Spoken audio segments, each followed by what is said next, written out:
Chapter 1. The Right to be Rich. Whatever may be said in praise of poverty, the fact remains that it is not possible to live a really complete or successful life unless one is rich. No man can rise to his greatest possible height in talent or soul development unless he has plenty of money. For to unfold the soul and to develop talent, he must have many things to use, and he cannot have these things unless he has money to buy them. A man develops in mind, soul, and body by making use of things, and society is so organized that man must have money in order to become the possessor of things. Therefore, the basis of all advancement for man must be the science of getting rich. The object of all life is development, and everything that lives has an inalienable right to all the development it is capable of attaining. Man's right to life means his right to have the free and unrestricted use of all the things which may be necessary to his fullest mental, spiritual, and physical unfoldment, or, in other words, his right to be rich. In this book I shall not speak of riches in a figurative way. To be really rich does not mean to be satisfied or contented with a little.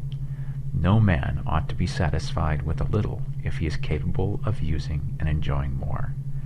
The purpose of nature is the advancement and unfoldment of life, and every man should have all that can contribute to the power, elegance, beauty, and richness of life. To be content with less is sinful.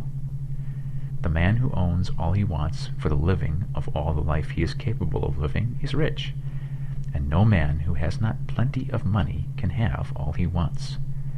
Life has advanced so far and become so complex that even the most ordinary man or woman requires a great amount of wealth in order to live in a manner that even approaches completeness.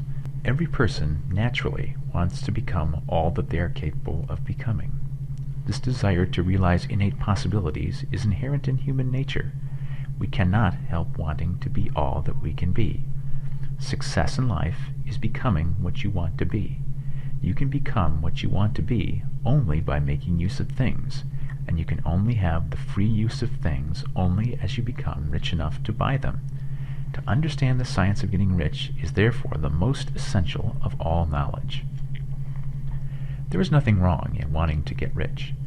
The desire for riches is really the desire for a richer, fuller, and more abundant life. And that desire is praiseworthy. The man who does not desire to live more abundantly is abnormal, and so the man who does not desire to have money enough to buy all he wants is abnormal. There are three motives for which we live. We live for the body, we live for the mind, and we live for the soul.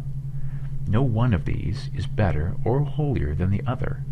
All are alike desirable, and no one of the three, body, mind, or soul, can live fully if either of the others is cut short of full life and expression. It is not right or noble to live only for the soul and deny mind or body, and it is wrong to live for the intellect and deny body or soul.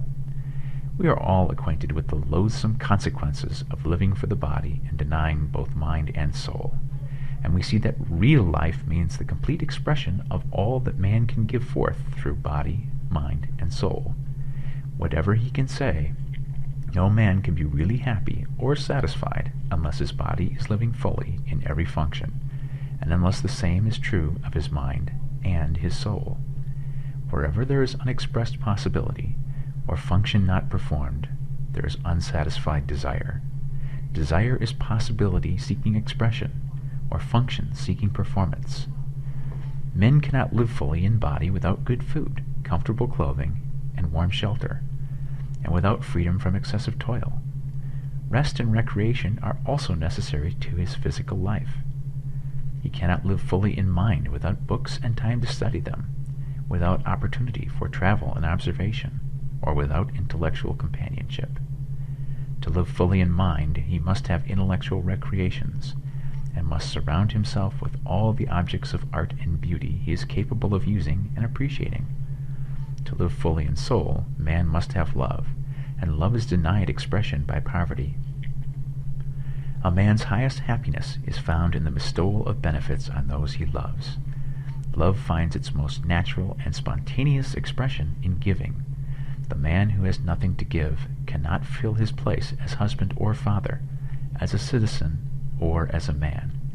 It is in the use of material things that a man finds full life for his body, develops his mind, and unfolds his soul. It is therefore of supreme importance to him that he should be rich. It is perfectly right that you should desire to be rich. If you are a normal man or woman, you cannot help doing so. It is perfectly right that you should give your best attention to the science of getting rich, for it is the noblest and most necessary of all studies.